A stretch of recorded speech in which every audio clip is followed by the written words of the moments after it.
যান।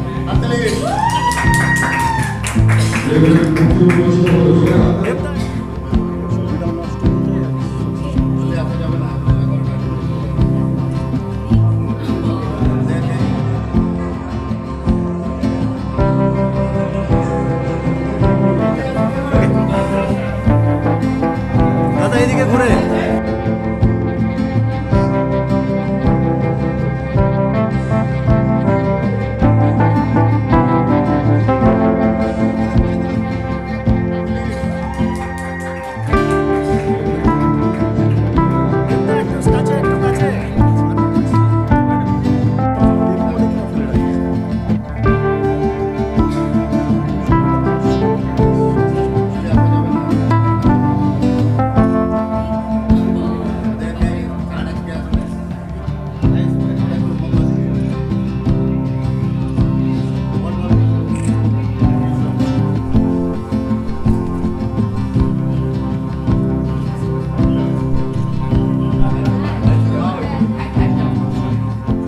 প্রথমেই আমি ধন্যবাদ জানাবো সুশান্ত বাবুকে। এরকম একটা কি বলবো, মানে আমি কল্পনাও করতে পারছি না কি আমাকে নিয়ে বা আমার একটা মোমের মূর্তি হবে, এরকম স্ট্যাচু হবে, যেটা আমরা সবসময় শুনে এসেছি কি ওয়্যাক্স মিউজিয়াম হচ্ছে, সেখানে অনেকেরই স্ট্যাচু থাকে, বাট আমি যে আমার স্ট্যাচু হবে সেটা আমি কোনোদিন ভাবতে পারিনি।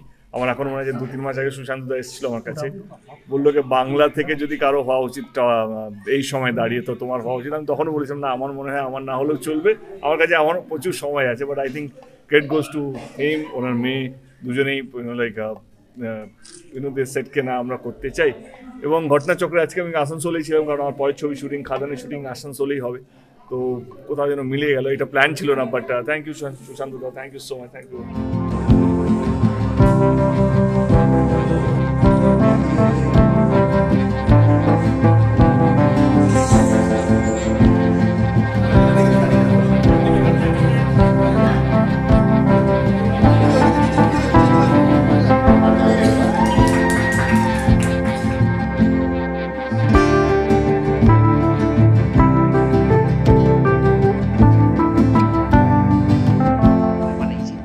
এখন যে মহানায়ক বলতেন দুজন বাংলার, জিৎ এবং দেব, তখন আমি যোগাযোগ করলাম আমি দেবের মূর্তি বানাবো, এবং দেবের মূর্তি বানাবো বলে আমি খবর পাঠালাম। তখন উনি বললেন না ঠিক আছে বানাবো। আমি বললাম মাপ নিয়ে বানাবো, যদি বানালে আমি আপনাকে যেতে হবে আমার মিউজিয়ামে, যদি আমার মিউজিয়ামে আসেন তবেই আমি আমার মূর্তিটা রাখবো এবং আপনি ওপেনিং করবেন নিজে হাতে। বলে ঠিক আছে। তারপর আমি ফটো টটো তুললাম, তুলে ওখানে ওনার কাছে গিয়েছিলাম, ওনার মাপ টাপ নিয়ে তৈরি করেছি।